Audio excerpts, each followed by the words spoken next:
Have you ever pondered what it truly means to be righteous?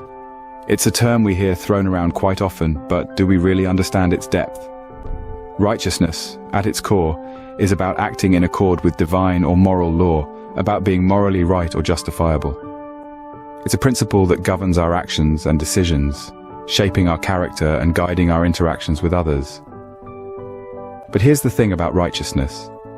It's not just about following rules or ticking boxes. It's about integrity, about doing what's right even when no one is looking.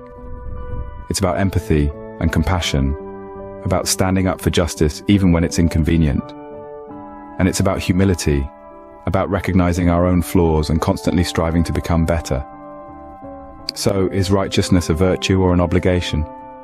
Well, it's a bit of both. It's an internal compass that helps us navigate the tumultuous seas of life. But what does righteousness look like in real life? Imagine two brothers living under the same roof, yet their understanding of righteousness differs vastly. Picture this. The elder brother, steadfast and dutiful, sees righteousness as a responsibility. Every action he takes, every decision he makes, is dictated by a sense of obligation. He's always on time, always prepared, always following the rules. For him, righteousness is a duty, a checklist of correct behaviors to be ticked off one by one. His belief is that righteousness is about doing the right thing because it is expected of him. On the other hand, there's the younger brother. He's not as punctual, not as meticulous, but he carries a warmth that radiates from within. For him, righteousness is a virtue, a deep-seated principle that guides his actions. He helps others not because it's his duty, but because he genuinely cares. He shares his toys, his snacks, his time, all out of genuine concern and love for others. He doesn't see righteousness as an obligation, but as a natural expression of his character. These two brothers, living in the same home, brought up in the same environment, yet their perception of righteousness couldn't be more different. One views it as a duty, a responsibility to be fulfilled. The other sees it as a virtue, a natural outflow of love and kindness. So who among the two brothers was truly righteous? The brother who acted out of love, not obligation, truly embodied righteousness.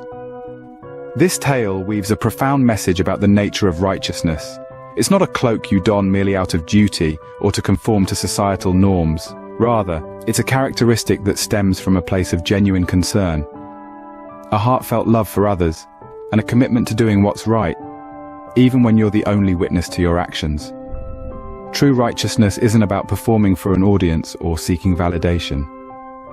It's about making choices that reflect your deep-seated values, even when those choices are hard or unpopular. It's about standing up for what's right, even when it's easier to stand down.